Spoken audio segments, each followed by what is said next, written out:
Hola, ¿qué tal? Bienvenidas y bienvenidos a otro capítulo más de Conversaciones sobre el agua, crisis nacional y caminos para la transformación de paradigmas.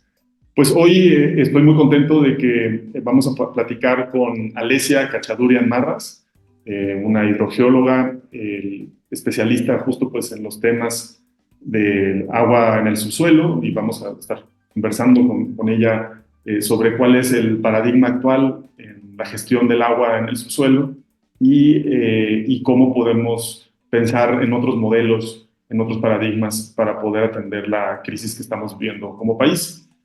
Alesia es mexicana, nacida en Veracruz, ingeniera ambiental, especialista en hidrogeología sistémica y tiene más de 15 años de experiencia en evaluación de impactos acumulativos y en los sistemas de flujos subterráneos regionales del agua. Y en esto pues ha estado aplicando la planeación hidrogeológica y la optimización de fuentes de abastecimiento de agua. Ella es la autora principal del primer mapa hidrogeológico de México, que es un trabajo pionero en el mundo y que ha sido reconocido internacionalmente como el mejor trabajo hidrogeológico. Es miembro del Consejo de la Comisión de Flujos Subterráneos Regionales del Agua, de la Asociación Internacional de Hidrogeólogos, y también ha sido capacitada en la evaluación de impactos acumulativos por parte de la Asociación Internacional de Evaluación de Impacto. Es maestra en Ciencias de la Tierra por la UNAM e ingeniera ambiental egresada del ITESO. Hola, Alessia, ¿qué tal? ¿Cómo has estado? Bien, muy bien, Fermín, muy contenta de estar aquí platicando contigo y con el auditorio de este gran proyecto que están haciendo de este podcast desde Cántaro Azul. Nada, genial, muchas gracias. Pues empecemos la conversación y quisiera primero saber, pues a nivel personal y profesional, ¿cómo llegaste a trabajar en temas del agua y en particular del agua en el subsuelo? ¿Y qué es lo que te ha mantenido trabajando en esto? Ya tienes pues un buen tiempo y mucha experiencia acumulada.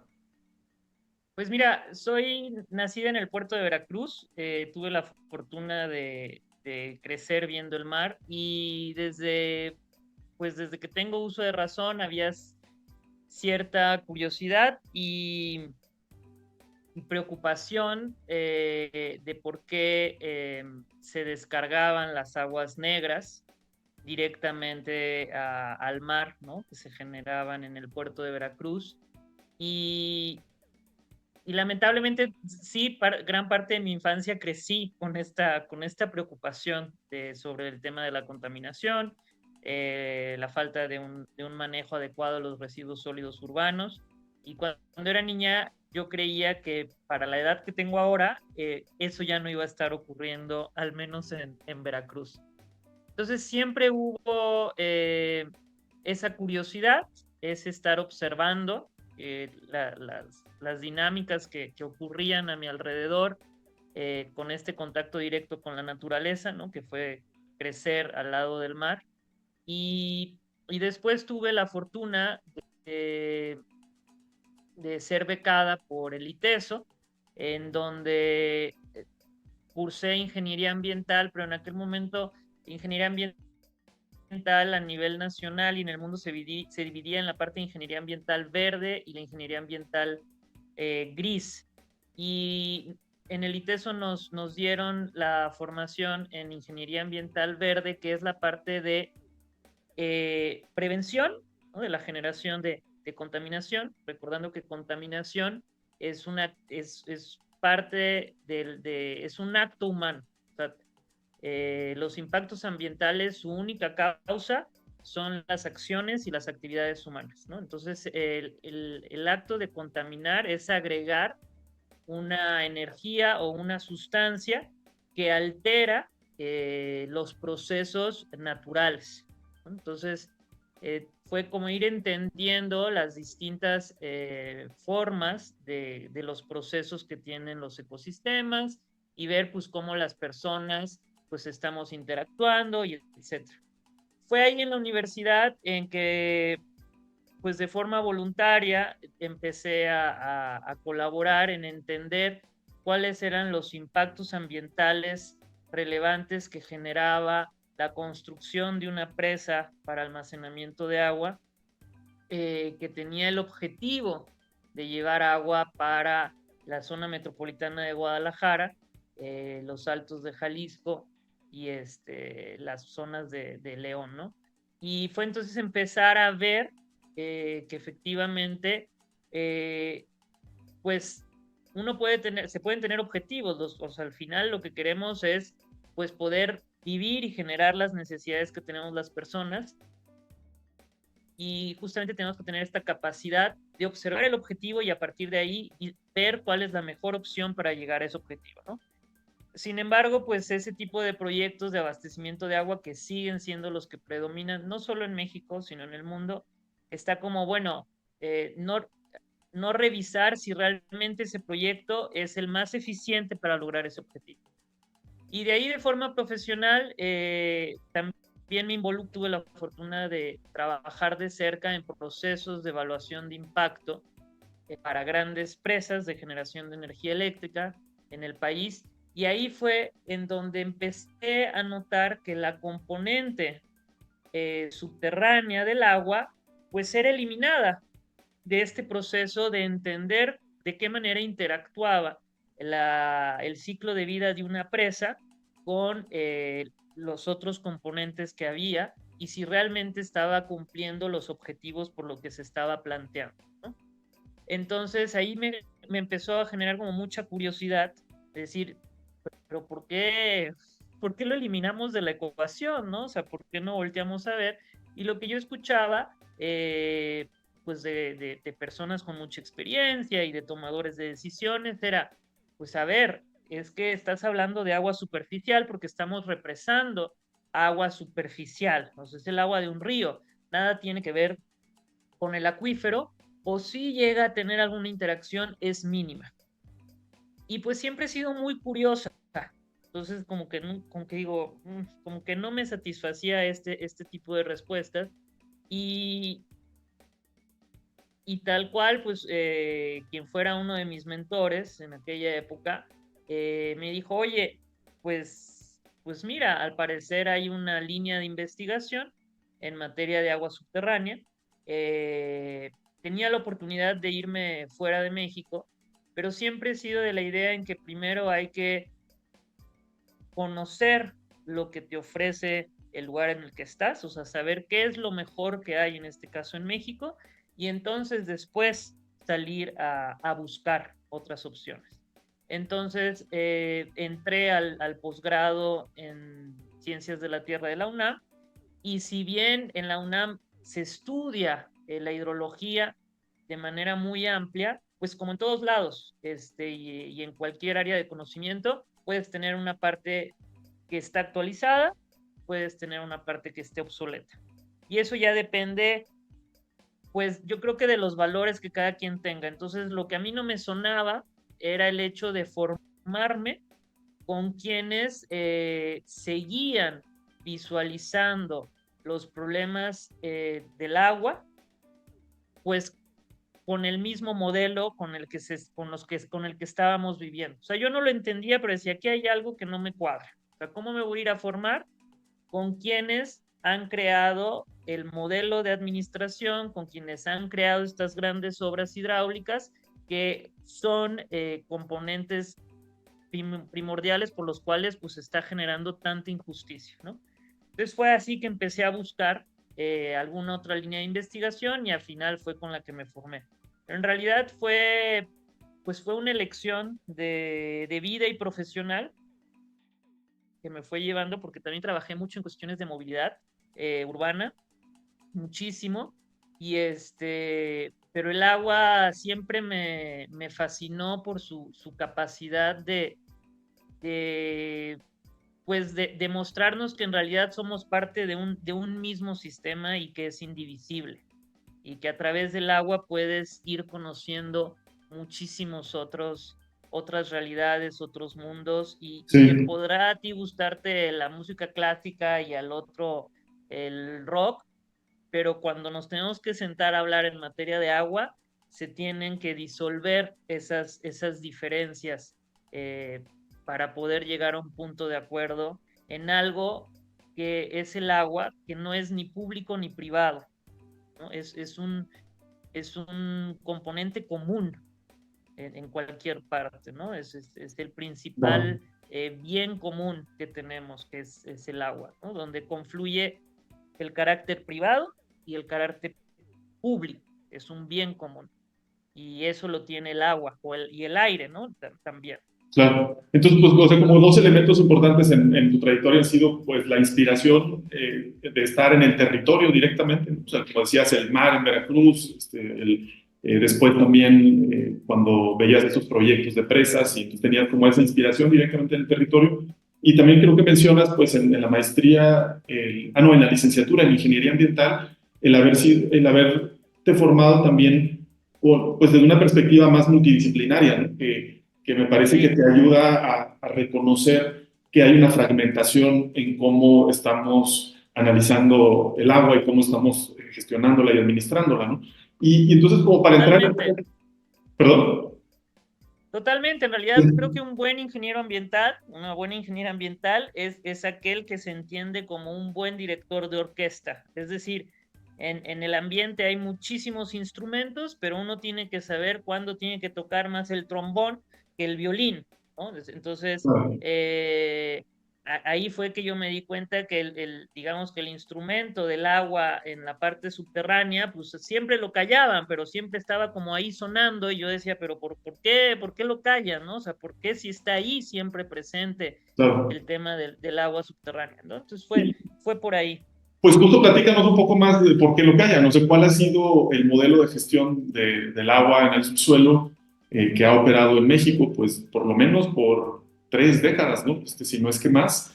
Y Sí, sí, ¿cómo funciona? ¿Dónde surge? ¿Cuáles son como sus principios pues más en primer lugar, importantes? cualquier modelo, o sea, ¿qué es un modelo? Es una manera de entender que genera la mente humana algo, ¿no? Al final, eh, existen las cosas porque nosotros le damos un lenguaje y creamos. ¿Y qué es un modelo? ¿No? Es simplificar el entendimiento que tenemos por algo. Entonces, la forma de entender cómo funciona el agua, no solo en México, sino a nivel mundial, que sigue predominando en la cabeza de las mayorías de las personas que generan investigación, que toman decisiones sobre este bien común, viene pues de un conocimiento que se gestó pues, hace 200 años, ¿no? Desde que se venían haciendo los primeros descubrimientos de cómo es que funcionaba el agua, subía, bajaba, ¿sí? Cómo es que se movía la fuerza de gravedad, etcétera. Y entonces, en aquel momento, la capacidad mental que tenía la humanidad, pues daba a una capacidad muy, muy reducida, y entonces tuvo que reducir eso que veía en la naturaleza a condiciones ideales, a condiciones muy, muy simplistas, ¿no? Y fue ahí donde se genera pues el conocimiento de lo que hoy aplicamos como ingeniería hidráulica. Entonces, pues dijimos, bueno, tratamos de replicar en laboratorios, pues que en tubitos que suben y bajan, en ambientes muy controlados, pues que el agua se mueve de arriba para abajo, ¿no? Y justamente las personas vivimos en la superficie terrestre. Entonces, siempre lo más fácil que vamos a tratar de explicar es lo que podemos ver de forma directa. Entonces, obviamente, pues primero yo te voy a tratar de explicar lo que veo directamente. ¿Y qué veo en la superficie? Pues veo los ríos, veo los lagos, veo la lluvia, la nieve, el mar, ¿no? Etcétera. Y entonces a partir de ahí empiezo a tratar de explicar esto y entonces esa capacidad que existía en la mente humana, es decir, la conciencia que se tenía en aquel entonces, nada que ver con la que tenemos hoy. O sea, hoy la capacidad de explicación, de lenguaje, de análisis que tiene la mente humana, pues ha evolucionado. O sea, ya no es comparable con lo que éramos capaces antes.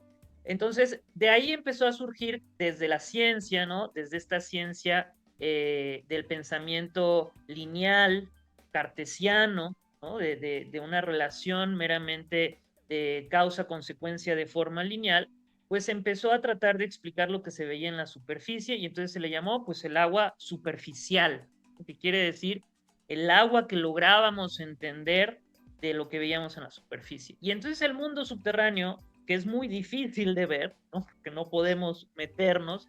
A lo mucho, pues lo que se ha logrado es a través justamente de la industria de la minería, ¿no? De la industria de la extracción de petróleo, etcétera, que fue lo que empezó a generar información y conocimiento de cómo es que se mueve el agua, el gas, el petróleo debajo de nuestros pies. Y entonces ahí se vio decir, bueno, pues ahí está el agua subterránea.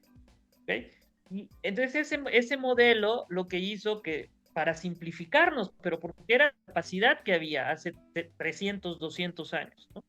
Pero conforme fue evolucionando, hace casi, ya vamos en unos 80 años, que se empezó a demostrar con el conocimiento científico, pues que en realidad es una misma agua, ¿no? Y de hecho nos los Claro. explican desde hace 50 años, nos dicen, bueno, es el ciclo hidrológico, ¿no? Desde que estamos en 6, 7 años de edad, nos están diciendo en las escuelas, nos adoctrinan a que es un ciclo hidrológico y que el agua sube, baja, etcétera. Pero la mente humana se empezó a enfocar solamente en el agua que veía en la superficie porque es lo más fácil y es natural que siempre nos vayamos por la vía más corta y más sencilla, ¿sí? Eh, y fue entonces este modelo, pues que es bastante simplista y reducido, pues ya no da el ancho, ya no da el ancho porque a partir de creer que tenemos dos tipos de agua, es decir, la que está en la superficie y en la subterránea, y que en algún momento están interconectadas, ¿sí? Pues ha hecho que entonces diseñemos proyectos, diseñemos nuestra vida pensando en que por un lado está el agua en la superficie y por el otro lado está el agua subterránea. Es decir, hemos diseñado la vida humana creyendo que existen dos aguas. Hemos diseñado la vida humana en función de esta supuesta agua superficial, cuando en realidad es la misma. Y no, cuando hablamos de que están interconectadas o conectadas, pues estamos cayendo en algo que no nos muestra la naturaleza, porque lo que nos muestra hoy la naturaleza y que ya la mente humana es capaz de explicar, es que es un mismo ciclo y lo único que ocurre es que nosotras personas estamos en la superficie y lo que nos es más fácil ver es el recorrido que tiene el agua durante su viaje en la superficie. Y esa agua que logramos ver en este viaje, cuando digo viaje es porque el agua todo el tiempo se está moviendo, no hay un solo día que esté detenida el agua, en ninguna parte de este planeta. Se mueve entre centímetros hasta kilómetros. Entonces, ahí vemos, después nos dijeron, bueno, pues es que en el suelo se conecta. No, no, no, no, no. El suelo es una parte por donde pasa. Porque si yo hablo de que están conectadas, lo que estoy diciendo es que el agua subterránea es independiente del agua en la superficie, porque es Fermín y Alesia, pues se pueden conectar porque somos dos sistemas, ¿sí? Y en algún momento generamos un mecanismo de comunicación para poder interactuar, pero con el agua no es así. No son dos sistemas, es una misma, pues. Es una misma que tiene un viaje en la superficie y un viaje en el subsuelo. ¿Y tú Un dirías, viaje. dirías que este modelo emerge y fue de cierta forma útil en un contexto geográfico en donde había, donde el agua en la superficie es más abundante, pues a lo mejor donde hay climas más húmedos como Europa, ciertas partes de Norteamérica, y que con el paso del tiempo, cuando empieza a haber también más usos del agua y más escasez producida, o por ejemplo cuando estamos en otras regiones como México, entonces ese modelo muestra mucho más límites, ese modelo de separación, de Exactamente, crecer, o sea, etcétera. son varios contextos, ¿no? O sea, sí, el conocimiento científico, ¿no? Que conocemos, que domina hoy las ciencias, pues fue generado sobre todo en las latitudes del norte, ¿ok? Lo mismo pasó con el tema de las presas, ¿no? Por eso se generaron las presas, porque había mucha más agua circulando en la superficie, con un clima húmedo más fresco, ¿no? Y entonces por eso era más menos deficiente el querer almacenar el agua de esa forma. Pero volvemos a lo mismo, es como parafraseando un poco lo que decía Einstein, no podemos venir a resolver el problema que no es la que la naturaleza ha creado el agua no tiene ningún problema. O sea, el agua no está en crisis, el agua no tiene problemas. Nosotros hemos creado problemas con el agua, en torno al agua. ¿Okay? Es porque teníamos un nivel de conciencia, porque nuestra capacidad intelectual llegaba hasta cierto punto. ¿Okay? Y ha ido evolucionando esa capacidad intelectual. Que bueno, ya depende cada quien para qué la quiere usar, ¿no? Si para Claro, crear un beneficio en la mayoría o para no, pero la inteligencia humana ha crecido, ¿no? Y se ha tenido mayor capacidad. El tema de ir viendo que existe el mundo subterráneo vino precisamente de empezar a ver, a observar, mucha observación de ciertas personas científicas en Japón, en Hungría, en Alemania, en Canadá, en Cuba también, en México, decir, a ver, aquí empezaron a ver cómo se comportaban los manantiales, cómo se comportaban los ríos, cómo era que el flujo base siempre se mantenía de un río independientemente de las condiciones de precipitación justo en donde estaba ese río. Y fue también a la par, gran parte de esta evolución de entender que el ciclo del agua es uno solo, fue a través de la industria petrolera, porque es la industria petrolera pues la que ha tenido el interés, ¿sí? Pues, de perforar allá abajo, de los perforar debajo de recursos nuestros pies. para hacerlo, ¿no? Exactamente, pues porque el petróleo está allá abajo, ¿no? O sea, no, pues es así, el petróleo está allá abajo y ahí es donde también se genera, y hasta la fecha, se genera mucha información de cuáles las energías potenciales físicas y fisicoquímicas que están moviendo este mundo subterráneo de la biosfera, ¿ok? Porque también lo que ha pasado es que justamente el clima, por ejemplo, lo hemos querido entender solamente desde arriba hacia abajo. El suelo también, es desde lo que observamos.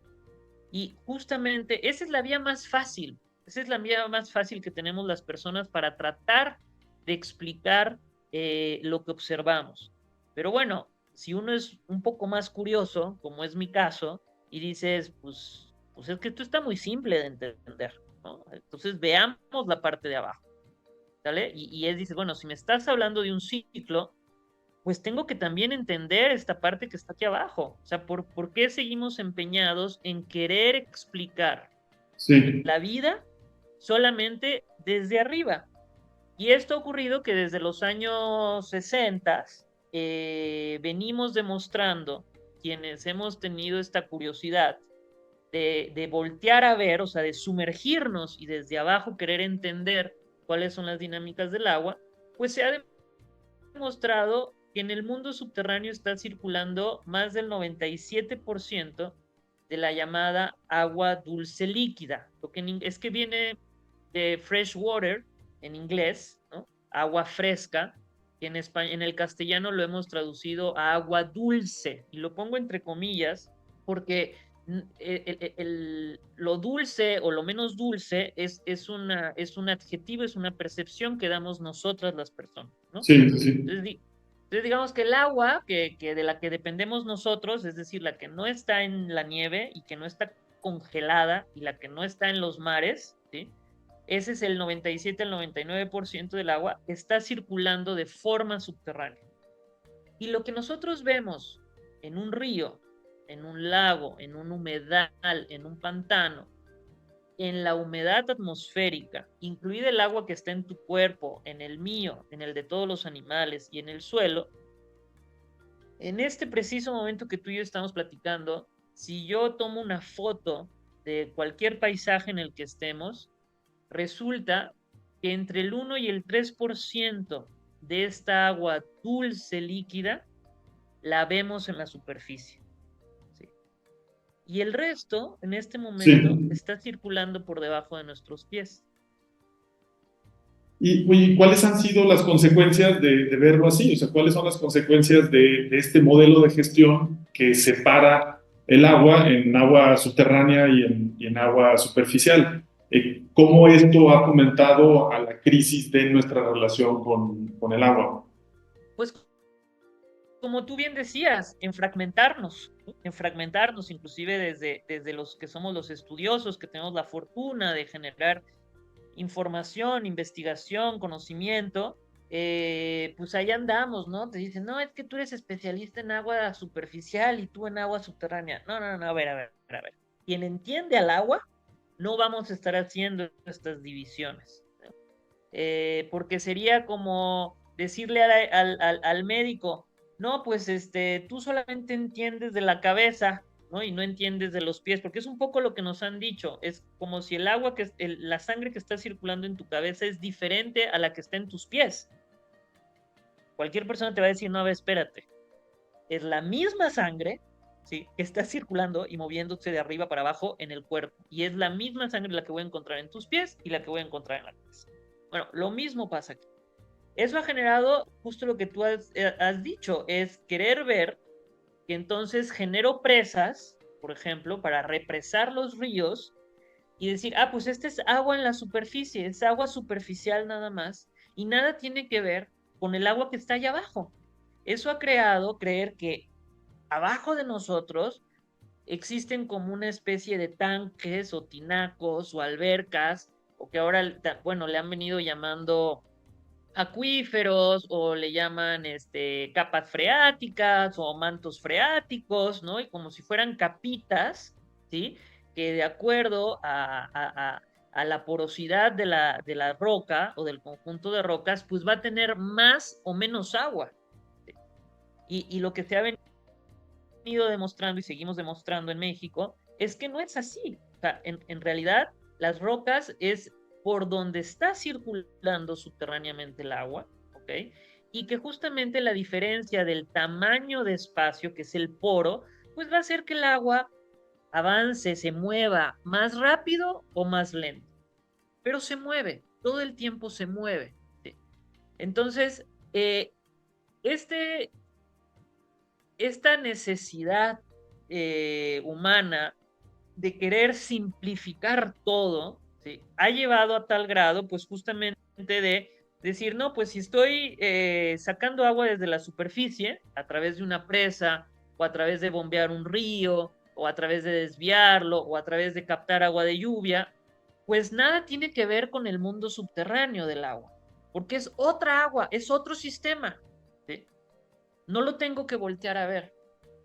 Y, Entonces, y esta práctica, perdón, ¿a qué nos ha llevado? O sea, que, por ejemplo, cuando vemos problemas muy tangibles para las personas, como que el agua que extraen del subsuelo ahora tiene mayores niveles de concentración de arsénico, de flúor o de sales, o por mira, ejemplo, de que tienen que perforar pozos más profundos porque el agua ya no la encuentran donde estaba. O sea, ¿cuáles de esos retos que se viven en el día a día surgen en parte por esta fragmentación, por ver al agua en el subterráneo de esa manera o al agua superficial de esa manera? pues justo eso, porque cuando la ves estática y que está contenida como en un gran tanque o una gran cubeta, ¿sí? O que va en capitas, entonces dices, ah, ya me acabé la primer capita, ¿ok? Ahora voy por la que sigue allá abajo, ¿sí? Ah, entonces el agua que está aquí arriba va a tener esta composición y la que va a estar más abajo va a tener otra. Pero tiene que ver de que el agua no son bolsas de agua que están allá abajo, son flujos. O sea, el agua pasa el suelo y cuando digo pasa el suelo, es ahí donde ocurre el proceso de infiltración. ¿Sí? Es decir, cuando el suelo ya tomó el agua que necesitaba, cuando las plantas ya tomaron lo que necesitaban, los ecosistemas, los animalitos, etcétera. Entonces, si llega a quedar una agua que ya no necesita el suelo, incluida la agricultura, las actividades humanas, entonces tiene posibilidad de ir bajando, pasando el suelo y entrar a la estructura rocosa de la corteza terrestre, que más o menos son hasta 20 kilómetros de profundidad, ¿sí? Donde el agua puede hacer su recorrido. ¿ok? Por ejemplo, aquí en México, las investigaciones que se han hecho, llegamos a tener profundidades por donde está viajando subterráneamente el agua de hasta 5 kilómetros de profundidad en la vertical, ¿sí? Y en distancia lateral pueden ser decenas a cientos de kilómetros. O sea, el agua entra, pasa el suelo, inicia su viaje subterráneo y cuando el agua vuelve a salir a la superficie, se vuelve a asomar. Y es por eso que los pueblos originarios le llaman ojos de agua. Entonces, lo que podemos imaginar que hay culturas milenarias en distintas partes del mundo en donde la humanidad ya venía observando este viaje subterráneo y que le llamaban, por ejemplo, las serpientes de agua. ¿Sí? Entonces, serpientes de agua que viajan subterráneamente y en el momento en que asoman su ojito, forman un manantial. Un manantial es la puerta de salida del mundo subterráneo para entrar al mundo del viaje superficial del agua. Es a través de los manantiales. A veces se forman manantiales, es decir, que los ves borboteando. Hay veces que solamente ves llorando la roca o ves cierta exceso de humedad en un suelo, ¿sí? Y lo que te está diciendo es, en ese momento, en ese lugar, existen las condiciones geológicas, de relieve, de clima, de suelo, de vegetación, para que el agua que va ascendiendo alcance la superficie.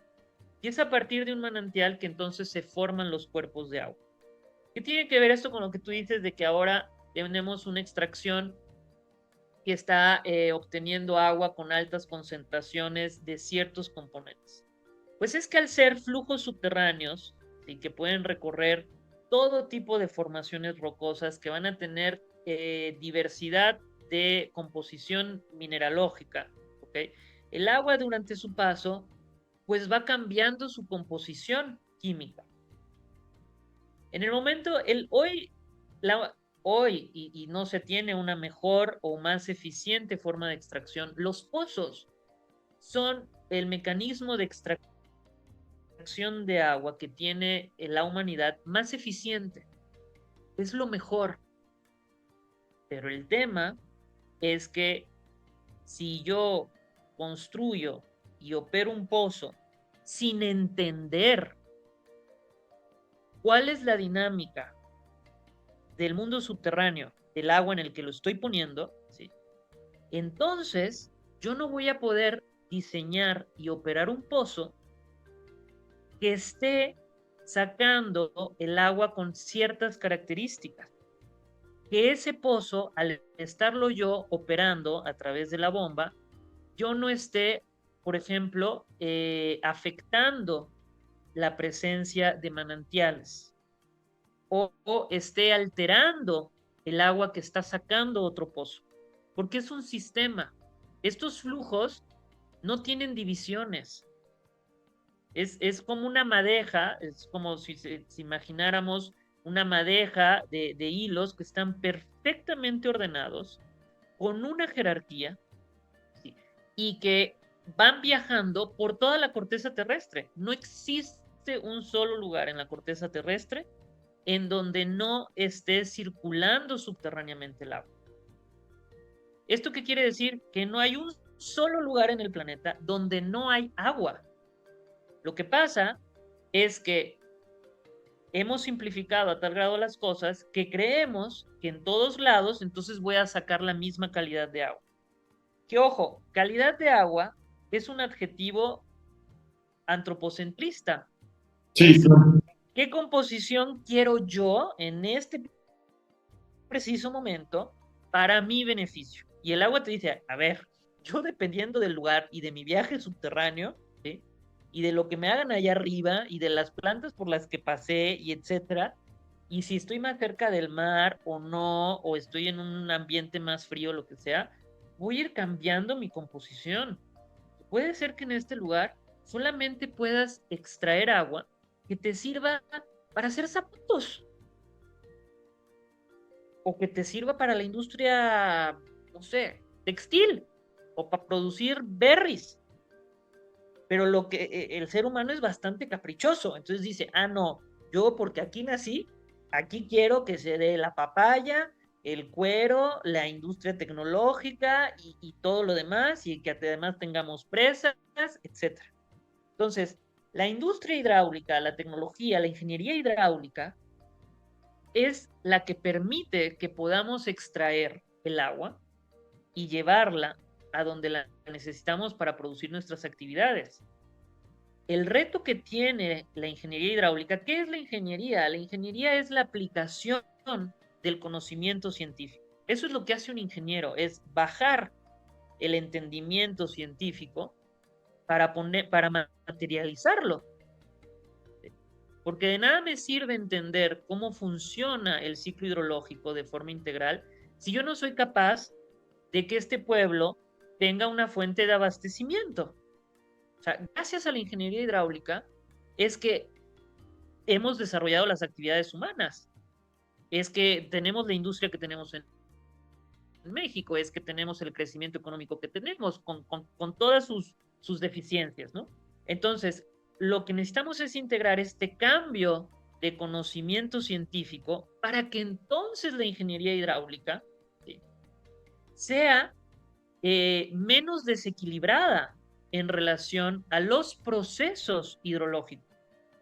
Entonces, con eso es por eso que se ha demostrado que las grandes presas son ineficientes gracias a esta innovación del conocimiento científico. Entonces, gracias a ese conocimiento científico es que podemos saber que los pozos son el mecanismo más eficiente. Eso no quiere decir que entonces todos los pozos están bien hechos y están operando de forma equilibrada. Ese es el gran reto que tenemos, no solo en México, sino en el mundo. Entonces es donde tenemos que hacer este matrimonio entre los que nos dedicamos a entender el mundo subterráneo, que es el 97, 99% del agua de la que nos estamos sacando los ojos, para que entonces el resto de las especialidades diseñen y operen las fuentes de extracción de forma eficiente.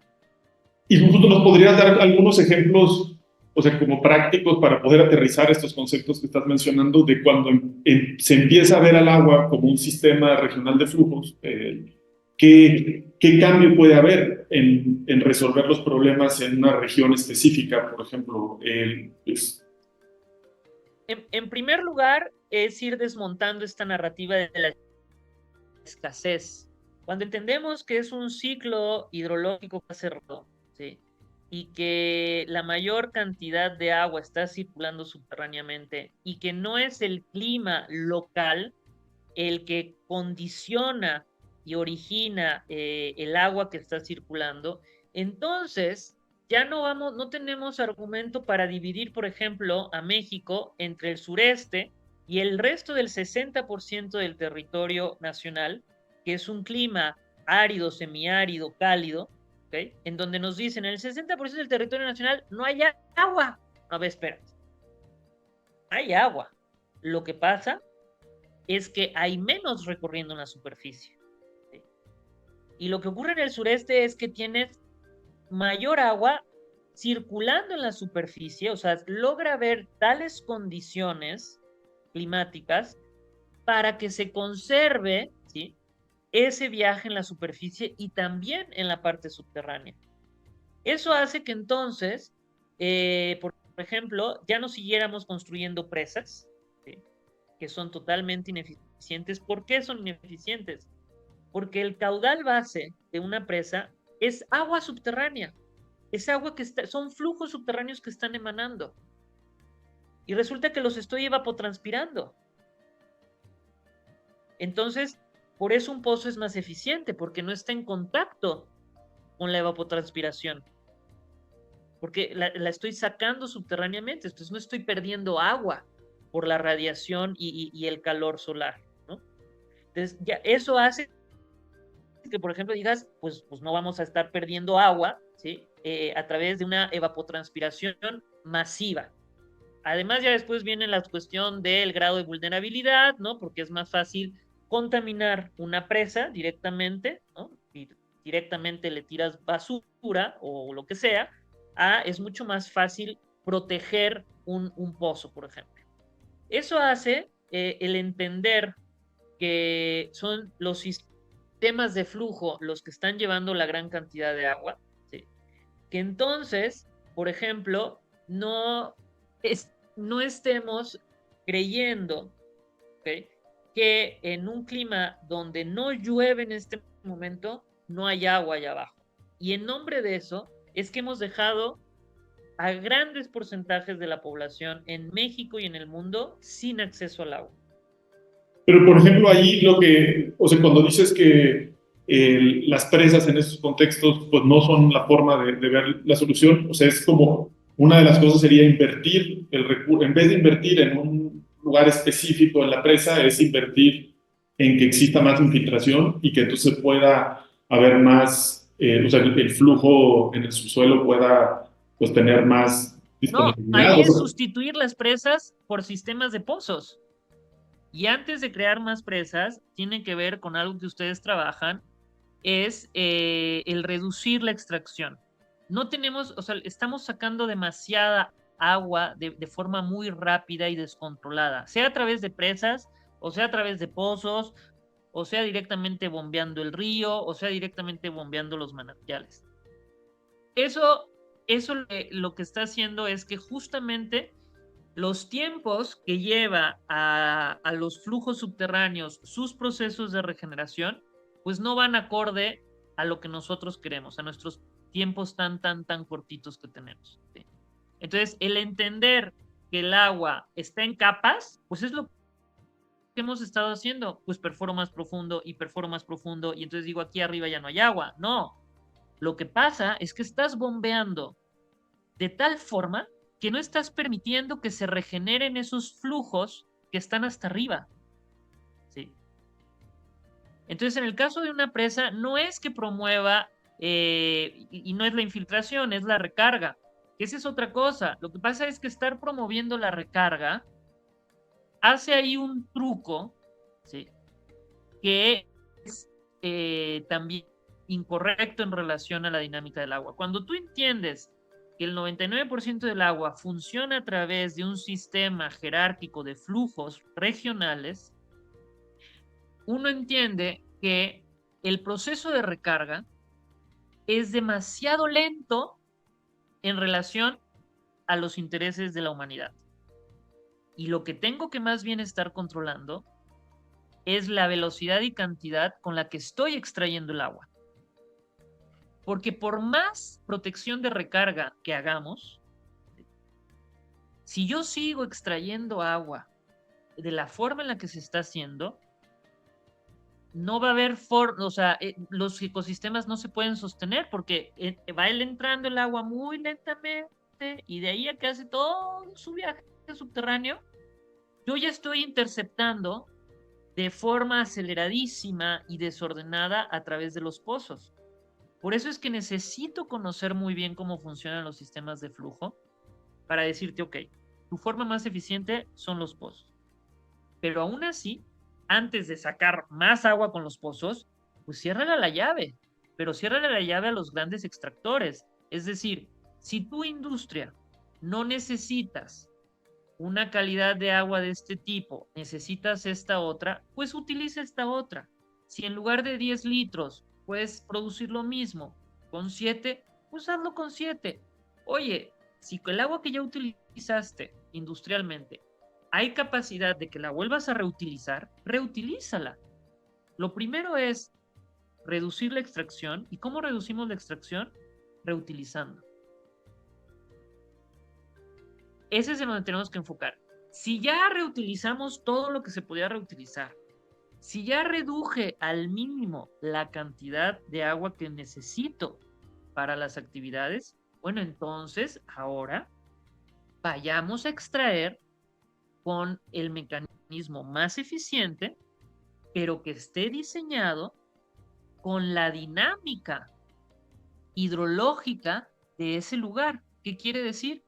Que entonces nos imaginemos que somos capaces, ya hoy el intelecto humano y la conciencia humana es capaz de, en lugar de tener presas, tener un sistema de pozos que esté operando de forma controlada. Es decir, a ver, estos pozos forman parte de un sistema regional subterráneo que tiene estas características, de los cuales están generando estos manantiales que generan estos ríos, lagos y el resto de ecosistemas, que generan este tipo de suelo y el cual es apto para producir tales cosas, ¿sí? Muy bien. Entonces, vamos a estar extrayendo de forma coordinada. La única forma de tener una extracción subterránea coordinada y que estemos observando sus respuestas en la naturaleza es poniéndole luz a este mundo subterráneo que hasta la Midiendo. fecha, O sea, midiendo, cambiando la forma en la que medimos. primero entender para saber qué mido y dónde lo mido, ¿sí? Porque el entender cuál es el comportamiento sistémico de los flujos subterráneos hace que entonces seas estratega en elegir dónde, cómo y cuándo medir. ¿Okay? Porque lo que está también pasando es que nos estamos llenando de data que es inútil, porque no fue medida, tomada en relación, en armonía con el funcionamiento hidrológico. Entonces, tenemos muchas iniciativas de estar midiendo, pero después ni siquiera podemos estar comparando porque tú lo hiciste con un método, ese lo hizo con otro método, y después decimos, es que no tenemos dinero para medir. Que mira, a lo mejor no se necesitan 100 muestras, se necesitaban 38, pero bien seleccionadas. Y la única manera de seleccionar estratégicamente es entendiendo este comportamiento que tiene el 99% del agua, porque yo lo veo como una película. Tú me dices, Alesia, ¿quieres que te cuente la historia, el 99% de la historia de mi vida o te cuento el 1%? Bueno, si yo realmente quiero a Fermín y las implicaciones que tiene su vida, prefiero que me cuente el 99%. ¿Sí? Es lo mismo aquí. No es que el agua subterránea sea más importante, porque es la misma agua. Lo único que estamos diciendo es, entrémosle subterráneamente desde abajo hacia arriba, que inclusive tiene que ver en la forma colectiva, ¿no? Es decir, desde abajo, desde la colectividad, integrando desde la comunidad hacia arriba, ¿sí? Es que se construye la vida y eso nos lo está recordando el agua. Este cambio de paradigma científico que ocurrió en los años 60 y que lo Sí. seguimos perfeccionando, eso es lo que nos está diciendo. Lo que tú ves arriba se construyó desde abajo. El tipo de suelo, los tipos de ecosistemas se han originado y se mantienen principalmente por este mundo subterráneo. Hoy se demuestra y se sabe desde hace 30 años que el principal agente geológico que tiene el planeta Tierra para llevar la energía, llámese nutrientes, agua, calor, lo que quieras, es a través de estos flujos regionales que genera el agua. O sea, eso está demostrado en cualquier parte del mundo. De hecho, la industria petrolera ha demostrado que son los flujos subterráneos del agua, del ciclo hidrológico, que mueven las masas de gas y de petróleo. Entonces, querer seguir entendiendo, ¿sí?, cómo planear un territorio, una política nacional, un nearshoring que se nos viene, etcétera, etcétera, viendo solamente porque si llueve aquí, entonces se formó tal río, y no querer entender que ese río perenne está siendo originado y sostenido todo el tiempo por un sistema regional de flujos del agua, pues entonces cualquier idea que nos pongamos a diseñar, a la vuelta de los años, pues va a ser insostenible. Y por ejemplo, ahí podríamos ver como las regiones en donde los sistemas de abastecimiento para la población están extrayendo agua con mucho arsénico y flúor. ha sido resultado de pensar, como decías hace rato, pues que en el subsuelo hay un tinaco, y entonces la forma de medir es una forma como muy lineal y muy individual, ¿no? O sea, cada quien mide tanto la cantidad y la calidad de su pozo, no se ve como un sistema que esté integrado. O sea, en una región en la que esté sucediendo esto, si existiera este cambio de paradigma y se entendiera que hay un sistema regional de flujos, entonces se diseñara un proceso para medir, se diseñara una red de pozos o sea, que se integre en ese sistema y se creara una manera, pues digamos, una programación de extracción coordinada, se podría ver alguna diferencia en la Claro, calidad a del ver, agua que se está la extrayendo, o sea, en la concentración, concentración de arsénico justamente, y de flúor, por ejemplo. la concentración, ¿no? Justamente la concentración con la que sacamos ciertos elementos, o sea, en este caso arsénico y fluoruro, ¿no? Que es una situación que no solamente padece una región de nuestro país, sino también en otras partes del mundo, y eso se debe a la estructura geológica. Entonces, el agua va viajando subterráneamente, ¿sí? Y va disolviendo de las rocas estos minerales. Sí o sí, va a haber lugares en donde el agua que tú saques va a tener concentraciones que para nosotros las personas son tóxicos, pero que para el resto de los componentes de la biodiversidad, pues esa es la composición que toca. Eso es lo que necesita para que se den esos ecosistemas particulares que existen ahí. ¿Sí? Aquí lo que está pasando es que, por ejemplo, también hay una confusión entre hablar de contaminación natural y contaminación natural. No existe la contaminación natural. O sea, no es que las rocas te contaminaron el agua. No, no, no. Porque ya lo dijimos al principio. Contaminación es algo que agregó la humanidad, la persona, la actividad humana. Lo que sí está ocurriendo es que estamos en un contexto geológico, en un territorio en donde per se las rocas que están debajo de nuestros pies, a kilómetros de profundidad o a cientos de metros y a la redonda, tienen una alta concentración, sus minerales, que para que después el agua tenga arsénico y fluoruro en tales concentraciones que para nosotros son tóxicos. Ok, bueno, si no entendemos eso, entonces vamos y ponemos un pozo y lo estamos operando día y noche, 24/7, 3 semanas seguidas, etcétera. Lo que hace un pozo es ir captando los distintos sistemas de flujo que tengo. Primero va a agarrar los locales, que son los que están más arribita, ¿sí? Que son los que en general van a tener menos recorrido y por ende menos concentraciones de estos minerales. Después va a agarrar los que están un poquito más profundo y después va a ir agarrando los que están más abajo y los mezcla. Pero después va a agarrar la mezcla también que hizo el otro pozo que está a metros o a cientos de metros o inclusive a kilómetros de metros. ¿Okay? Entonces, se empieza a hacer una mezcla que ya no es mucho más complicado estar entendiendo cuál es el origen de esa presencia tan alta.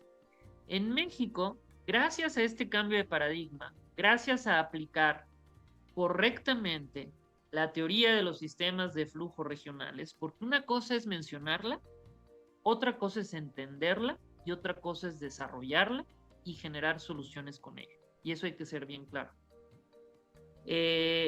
Porque hay quienes la están mencionando, pero no tienen ni la experiencia ni la capacidad de desarrollarla para generar una solución. En el caso de México, hemos tenido la capacidad de conocimiento científico para desde hace más de 20 años demostrar que a partir de cómo operas un pozo, puedes controlar la concentración de fluoruro. ¿Ok?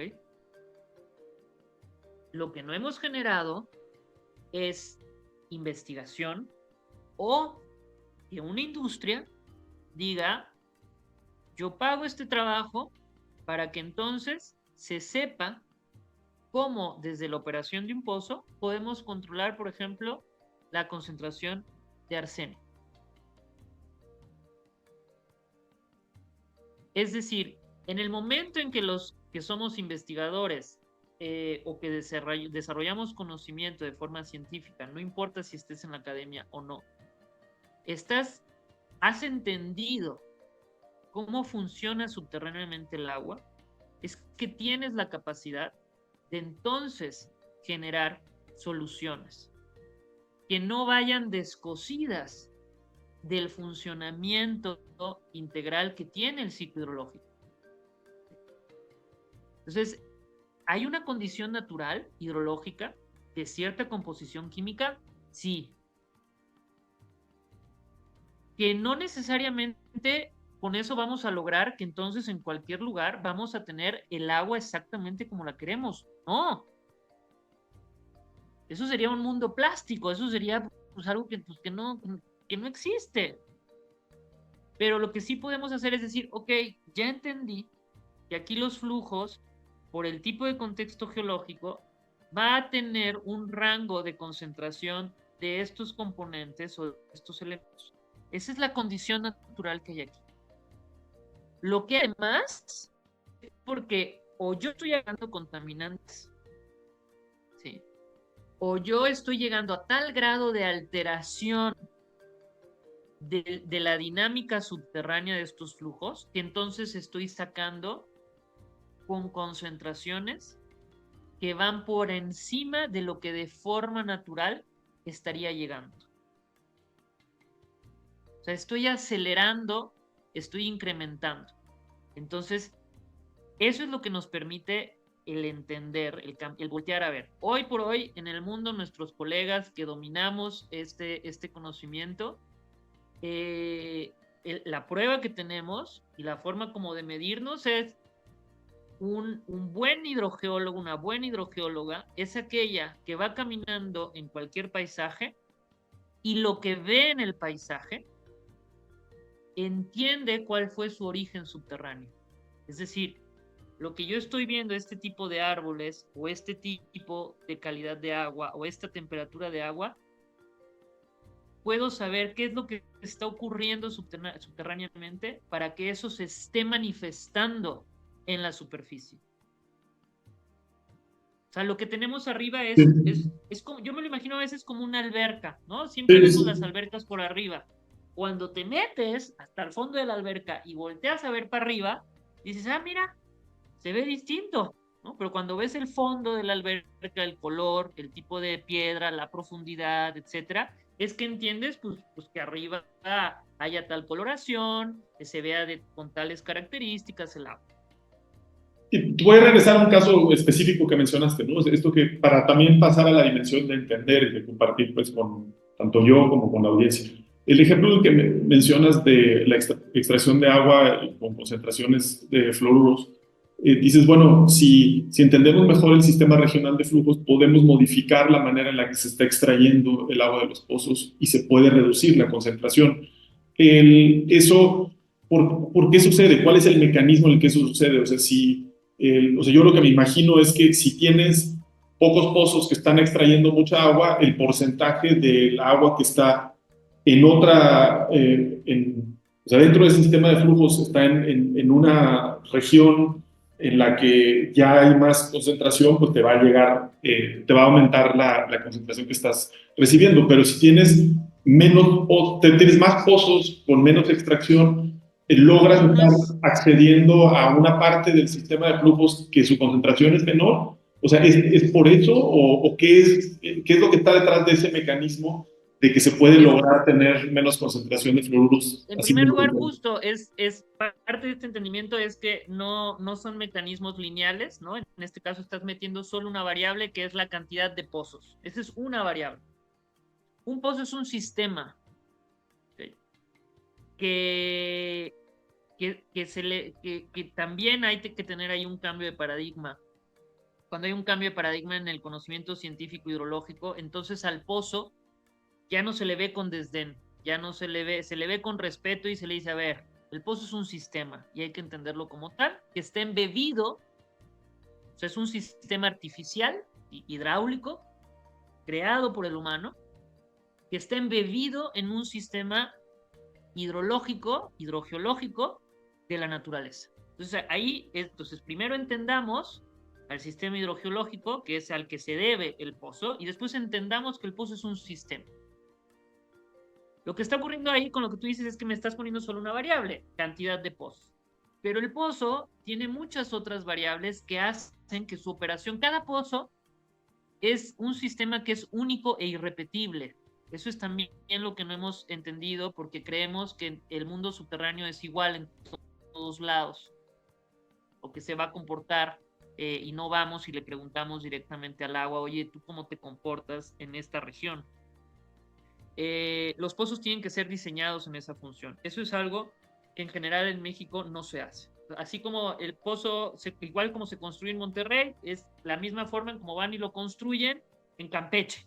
Es como de, no, seguimos sin entender. ¿Vale? El tema de cómo se modifica la composición hidrogeoquímica, que en términos humanos, siendo antropocentristas, le llamamos calidad, tiene que ver con muchísimas variables que están todo el tiempo interactuando y que todo el tiempo están moviéndose. Entonces no se puede decir, la solución es tener menos pozos. No, pues es que puedes tener dos que estén extrayendo en forma y en cantidad como si tuvieras 800. Otra vez, no es un tema lineal de cantidad de pozos. Tiene que ver en dónde está localizado, su forma de operación, su forma de haber sido construido y cómo está insertado en el sistema hidrogeológico y en el sistema de los otros pozos. Entonces, lo que pasa es esto, como nos han hecho creer que el agua, el mundo subterráneo del agua es complicadísimo y es una caja negra, pues entonces ya ni preguntemos por los pozos. Es como Entonces, no la preguntemos. simplificación nos ha llevado a obtener pues, resultados más pobres de lo que se podría si no simplificáramos y si entendiéramos tanto a cada punto de extracción, cada pozo, como en general a la región, si las entendiéramos como sistemas. Entonces, me gustaría, o sea, para en esta parte de ir cerrando, o sea, ver como cuáles son las implicaciones de esto para las leyes, normas, instituciones y políticas públicas. ¿Cómo verías tú diferente, pues, que podría ser pasar de la ley de aguas nacionales, donde es muy clara esta fragmentación, a algún otro marco normativo? O sea, ¿crees que la integración del paradigma de sistemas regionales de flujos debería de ser representada en la Ley General de Aguas? ¿Cómo sería ese cambio? Y después pasamos a ver también cómo serían esos cambios en las instituciones y en las políticas públicas. Mira, evidentemente se necesita, y eso ha sido escrito, ¿no? Por grandes pensadores contemporáneos de que la ciencia ha avanzado, ¿no? Ya hemos demostrado nuestro nivel de conciencia a través de la ciencia y que suele estar el sistema, la ley, el sistema jurídico, suele estar siempre un paso atrás, ¿no? El sistema jurídico mexicano necesita tener este entendimiento sistémico de la ley. ¿Okay? Lo que hace el cambio de paradigma de los sistemas de flujo es llevarnos de la mano de forma muy sencilla a tomar conciencia de que la vida es un sistema. No es que estemos interconectados, somos una manifestación de un gran sistema. ¿Sí? Y entonces nos ayuda a entender que cómo se comporta un pozo, la presencia de un manantial, la presencia de un río, de un ecosistema, de una montaña o de un tipo de suelo, es una manifestación de los procesos y de los mecanismos del ciclo hidrológico como un gran sistema, cuyo principal agente dominante son los flujos subterráneos. Hasta ahí. El sistema jurídico, y no solamente en materia de agua, pero lo vemos en otras materias, sigue comprendiendo la vida de forma mecanicista y muy reducida, ¿sí? De este pensamiento cartesiano de esto es igual a esto, ¿sí? Como una gran hoja de Excel. Y así está comprendida el tema de la ley en torno al agua. Entonces, cómo tiene que estar representada, no lo sé. Yo lo que, o sea, no sabría decirte exactamente si tiene que ser en una nueva ley, si tiene que ser desde la Constitución. Algo que sí tenemos de lo poco que yo he ido aprendiendo con las pocas personas que hoy en México, especialistas en la ley, han tenido la humildad de decir, oye, yo quiero entender la dinámica sistémica del agua, ¿sí? Para poder entonces ver cómo dinamizamos el sistema jurídico mexicano para que logre proteger los procesos regenerativos del agua. O sea, para que la ley no castre los procesos naturales del ciclo hidrológico. Que por ejemplo eso lo hemos reflejado en esta unidad administrativa de los llamados acuíferos y de las llamadas cuencas hidrográficas. Son elementos jurídico-administrativos que tenemos que están concebidos desde esta separación del agua superficial y el agua subterránea. ¿Okay? Entonces, eso genera pues conflictos. Eso genera que no nos salgan las cuentas.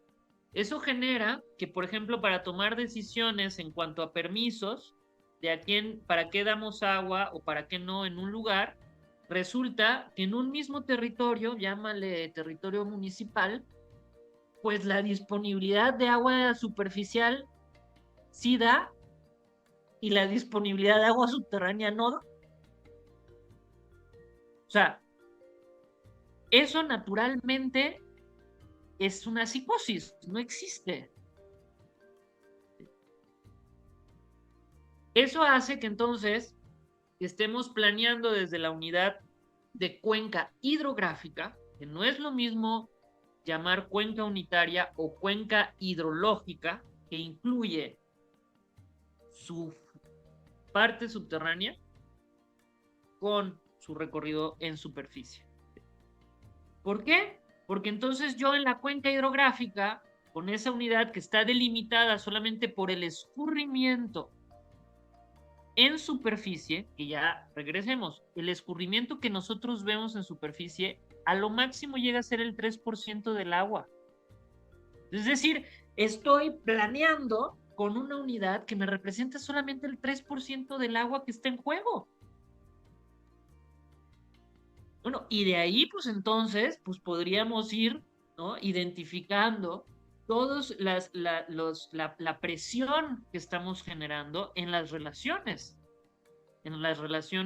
de extracción, de uso, de distribución del agua, ¿no? De decir, bueno, en este terreno mejor vamos a hacer este tipo de actividad porque vamos más acorde a lo que nos está mostrando, nos está manifestando el ciclo del agua, y no solamente del agua que yo veo en la superficie. ¿Sí? Esto tendría, pues, esto tendría una consecuencia, ¿no? Entonces, las instituciones que se generan de gobernanza, como los COTAS, o sea, los comités de aguas subterráneas o los comités de cuenca que tienen más esta perspectiva hidrográfica, o sea, tendrían que evolucionar hacia comités de cuenca hidrológica, o sea, que vean, o sea, exactamente, vean los o sistemas sea, de... hacer una misma, a una unidad, por ejemplo, ¿no? Pero todo parte de este entendimiento del conocimiento, porque de nada sirve, ¿no?, decir, bueno, pues ahora vamos a hacer el comité de cuenca hidrológica, y que cuando los que estemos ahí estemos en una torre de Babel. Es decir, que si tú y yo nos sentáramos a platicar y yo estoy entendiendo una cosa por purificación de agua, ¿no?, y tú estás entendiendo otra. O yo te estoy hablando de flujo y tú estás entendiendo otra cosa por flujo. Porque es el entendimiento. Una cosa, hay que ir cambiando el lenguaje, pero con un entendimiento. ¿Qué es el lenguaje, al final de cuentas? Es una expresión de lo que logramos entender. ¿Y cómo ves este camino para hacer esa transformación? O sea, ¿Cómo te imaginas que se fuera desarrollando esta transformación? Entonces, pues cambiar la ley para que no fragmente, para que pueda reconocer la perspectiva sistémica del agua.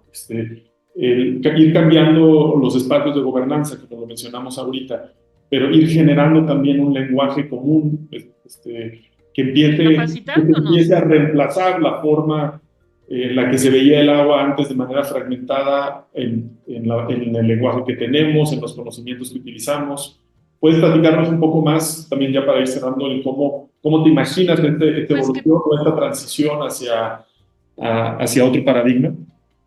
¿Y quiénes tendrían que estar involucrados? Las universidades, el Instituto Mexicano de Tecnología del Agua, la CONAGUA.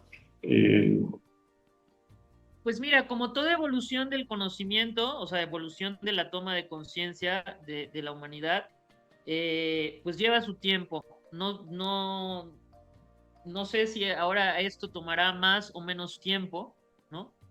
No lo sabemos. Yo lo que logro ver es que hemos llegado a tal grado de dolor y de injusticia y de sufrimiento, ¿no?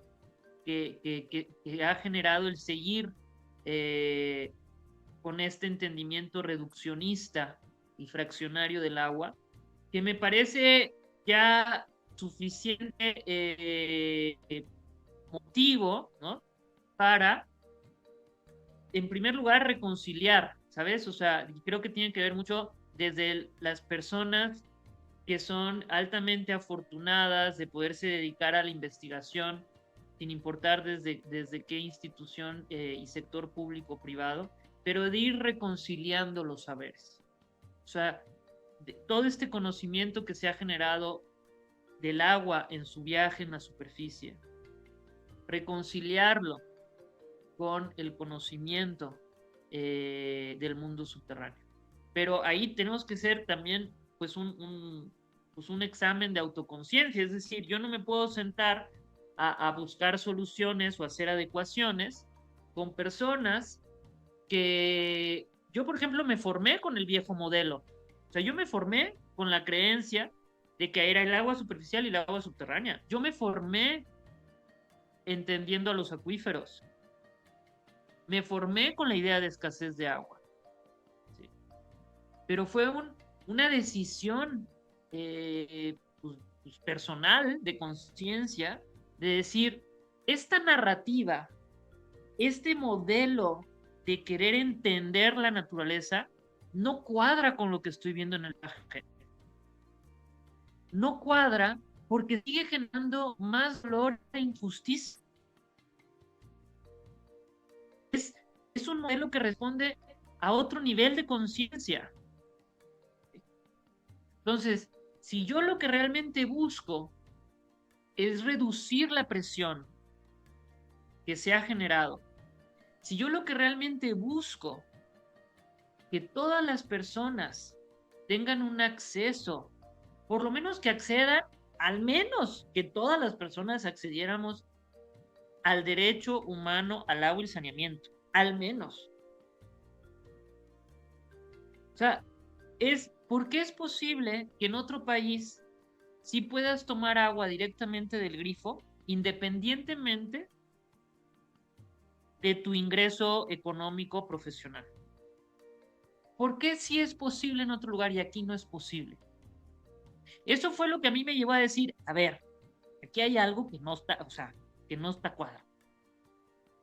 Y fue gracias a este cambio de paradigma, o sea, de adoptar este cambio de paradigma científico. ¿Qué es el cambio de paradigma? Decir, bueno, hay una evolución en este entendimiento y uno tiene que decidir si te quedas con uno o te vas con otro.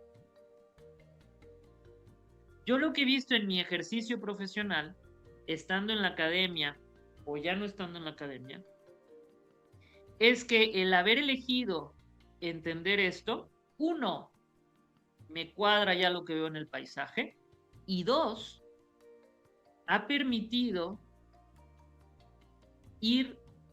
permite tener un diseño colectivo de las soluciones, permite integrar los distintos saberes, permite un proceso de reconciliación. Pero si seguimos separando, pues nos seguimos separando nosotros en este diálogo. Entonces, la ley se tiene que transformar. Muy pocos especialistas en jurisprudencia, en legislación, han tenido la humildad de decir, a ver, esto que me estás diciendo me parece una herramienta estratégica si es que yo realmente lo que quiero es reducir la intensidad y o cantidad de los conflictos que hemos creado en torno a la. Pero aquí lo que vemos es, por ejemplo, como ir a un restaurante. Tú me dices, oye, pues has venido aquí toda la vida y cada vez que vienes te enfermas. Bueno, pues voy porque es el único que hay, órale pues. Y yo te digo y te cambio el menú, pero yo voy y te pregunto, oye, ¿y el chef sigue siendo el mismo? Sí. ¿Y los ingredientes siguen siendo los mismos? ¿Sabes qué? Aunque me cambies el menú, está elaborado desde el mismo entendimiento que es el chef y con los mismos ingredientes. ¿Cuál va a ser el resultado? Pues me voy a enfermar. Más temprano o más tarde. Entonces, si el chef decide aprender otra forma de cocinar y decide combinar de forma distinta los ingredientes, entonces estamos abriendo una oportunidad para realmente generar soluciones para que todas las personas tengamos garantía de un mínimo derecho que tiene dos, el derecho humano al agua y al saneamiento, y después aspirar, ¿sí?, a que las actividades humanas se desarrollen de tal forma que permitan la regeneración natural de los procesos hidrológicos, climáticos, edafológicos, vegetativos, con todas las subcategorías o especialidades que las personas le nombramos. ¿Sí? Que ese es el otro cambio de paradigma que está ocurriendo, de pasar del entendimiento de sustentabilidad, que es una visión totalmente antropocentrista, a una visión de regeneración. Y justo quienes adoptamos y sabemos explicar desde los sistemas de flujos subterráneos regionales del agua, es que podemos aportar a crear procesos, diseños de actividades que permitan los procesos regenerativos. ¿Qué es lo que estábamos viendo con los pozos? El problema no son los pozos, el problema es que los estamos diseñando de forma disociada a la dinámica hidrogeológica, y entonces estamos impidiendo que el pozo extraiga agua sin castrar los procesos regenerativos que tiene el propio ciclo hidrológico. Pues muy bien, Alicia, pues muchísimas gracias por habernos compartido, pues creo que un tema muy importante en toda esta conversación fue como justo tu trayecto en la vida, en particular en la parte profesional. Creo que esta evolución de la que mencionas, pues es un referente muy importante. O sea, cuando estamos en una crisis como la que estamos, si no hacemos esos cambios individuales y también no nos articulamos para hacer un cambio en el sistema, pues seguiremos padeciendo los problemas que ha generado esta crisis. Entonces ha sido muy interesante el escuchar tu trayectoria desde el punto de vista profesional y cómo ha ido evolucionando a lo que te has enfrentado y a la evidencia con la que te has enfrentado. También me ha parecido muy interesante o sea, como el centro pues de este cambio de paradigma es el pasar, o así lo entiendo, pasar de una mirada fragmentada con un conocimiento pues ya que no está actualizado y que esto que ha permeado pues a la construcción de los marcos normativos, de las instituciones que son las que operan ahora, a ver el agua desde una perspectiva sistémica. No nada más por entender el agua cuando está en tránsito en el subsuelo, sino en general en todas las interacciones que tenemos alrededor del agua, verla desde una perspectiva más sistémica, incluyendo cómo las personas que trabajamos en el tema del agua pues pasar de una fragmentación actual que es muy, muy clara en el sector a poder tener este cambio y esta transición hacia el vernos también de una manera más integrada. Muchísimas gracias, Alesia, por lo que nos has compartido y bueno, te regreso la palabra para despedirnos. Pues mira, ahora reviso y digo, bueno, quizás, no, bueno, creo que no respondí exactamente al final de qué aplicaciones, pero quizás hago tanto hincapié en el tema del entendimiento, porque a partir de eso es que entonces cada quien es capaz de ir generando esas soluciones, pero lo que yo te puedo decir que he demostrado en mi quehacer profesional en los últimos 11 años, desde que hice esta adopción, ¿no? Como tú bien dices, va desde lo individual, desde la parte muy personal y después se manifiesta en lo profesional. Es el diseñar, por ejemplo, zonas urbanas que ya no se inundan, ¿no? Esa es una aplicación directa que hemos logrado. Hemos logrado identificar en qué lugares son los más propicios con el menor desequilibrio hidrológico para que comunidades en condiciones climáticas desérticas, que durante años les han dicho que no tienen agua y que su única fuente es la desalación de agua, porque están en un clima árido y seco, cálido, perdón, hemos demostrado pues que no, que en realidad existen las condiciones naturales para que tengan una fuente constante de agua con una calidad que les permita asegurar el derecho humano al agua y el saneamiento. Eso es también una aplicación directa. Otra aplicación directa es que hemos dado los argumentos, hemos impulsado que se empiece a pensar que las áreas naturales protegidas tienen que ser concebidas desde otro lugar, ¿sí? Y que lo que hoy hemos identificado como zonas de recarga, en realidad no son zonas donde realmente esté ocurriendo un proceso de recarga. ¿Sí? Entonces, eso ha ido cambiando, es decir, bueno, entonces tenemos que cambiar la localización de áreas naturales protegidas. O está bien, en esta área natural protegida, sí se está logrando su objetivo, sin embargo, tengo que hacer otras adecuaciones alrededor del área natural protegida para que entonces se pueda cumplir el objetivo que tiene este polígono. ¿Qué otras aplicaciones? Se tiene principalmente cómo podemos reducir los costos y los tiempos para extraer un agua con una calidad más acorde con lo que estamos necesitando.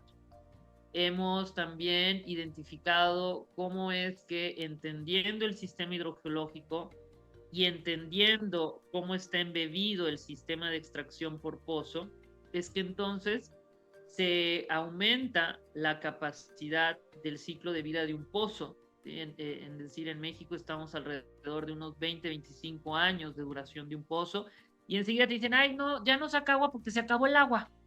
Pues no, pues este conocimiento ayuda a demostrar que cambiando el diseño y la forma de operación de ese pozo, monitoreado en relación con los otros ecosistemas, ¿no? Porque no solamente vivimos nosotros, entonces se puede eficientar la capacidad de ese pozo. Entonces, tiene muchas implicaciones, ¿no? Inclusive en la parte jurídica hemos trabajado para decir, bueno, si aplicando esto, entonces hemos visto soluciones a que, por ejemplo, una presa, en lugar de inundar a 3 poblaciones, pues con nuestros argumentos han hecho que también ayude a fortalecer la defensa de poblaciones. En otra presa también nos ha tocado trabajar, ampararse para proteger en contra de minerías, etcétera, porque desde la visión de cuenca hidrográfica no estaban viendo los impactos acumulativos que se estaban generando subterráneamente. Entonces, desde este entendimiento, fue posible ver que la dinámica del sector minero en tal zona estaba generando interacciones de impactos altamente negativos para poblaciones a la región, pero que no eran posible identificar si yo leía el territorio desde la visión de cuenca hidrográfica.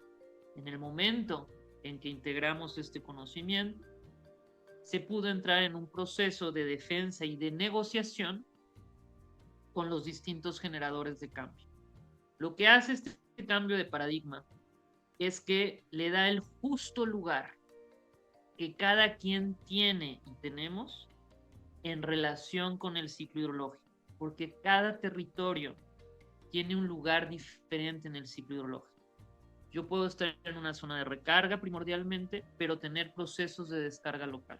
Y eso va a hacer que tenga que tener un comportamiento diferente.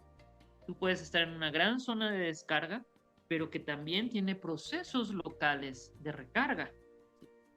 Entonces, primero tenemos que decir, oye, yo, ¿en dónde estoy parada en relación al ciclo hidrológico? ¿Cuáles son los procesos hidrológicos dominantes de este territorio que hacen que entonces tengamos estas características? Ah, pues estoy aquí. Ah, ok, muy bien. ¿Y tú dónde estás? Y entonces así empezamos a integrar desde abajo hacia arriba cuál es la condición que nos merece en relación con el agua. No, pues creo que tus ejemplos son muy claros en cómo un conocimiento limitado sobre el agua y también una perspectiva de verla como en distintos bloques, pues llevan a cierto tipo de resultados. Y cuando en tu experiencia directa, cuando has tenido una aproximación más integral, más sistémica, con también conocimiento más renovado, has podido lograr eh, que emerjan soluciones que desatoren temas que se veían atorados, que no había otra solución. Entonces creo que eso le puede dar como mucha, o sea, nos puede dar un espacio de acción mucho más amplio que quedarnos en las dinámicas en las que hemos estado ahora. Y me parece que es una muy buena forma de cerrar. También es como esta inspiración de decir, bueno, sí tenemos todos estos problemas, pero también ya existen experiencias de cómo abordarlos de una forma diferente y poder, sí, con responsabilidad, porque no es así que esto como va a empezar a generar una disponibilidad de agua en todos lados y para todos. No, o sea, con una responsabilidad poder hacer un mucho mejor empate de las necesidades que podemos tener con la posibilidad que ofrece pues, el ecosistema y con ese mejor entendimiento puede haber un mejor acoplamiento. Pues. Entonces, muchísimas gracias, Alesia, pues, por todo el trabajo que has hecho y por compartirlo conmigo y con las personas que nos ven o nos escuchan. Muchas gracias y estamos en contacto.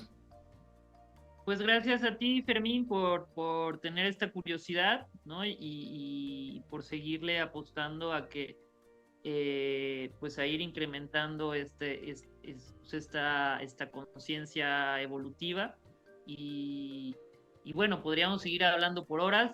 A ti y a mí nos apasiona el tema. Sí. Espero haber sido de utilidad para quienes nos escuchan y justamente con lo que tú dices es también una elección de ver que sí somos capaces de tener otra relación y primero pues revisar qué hemos hecho y que estamos a tiempo de corregir, ¿no? Nuestros modelos que están en nuestra mente nada más. Entonces ya por el hecho de estar en nuestra mente ya tenemos bastante campo de responsabilidad para decir, bueno, yo elijo empezar a tener otros modelos de entendimiento adentro de mi mente.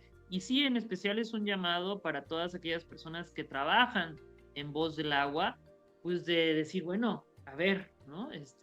Vamos revisando y yo tengo, pues creo que tenemos un deber de no perder la esperanza, de no perder la fe, ¿no? La confianza en la capacidad humana, que sí tenemos que acelerarnos, sí, o sea, ya se ha creado, yo creo que demasiado sufrimiento y tenemos que ponernos un poquito más las prisas, pero ahí vamos. Creo que vamos y recordar que no es una condición nada más de México.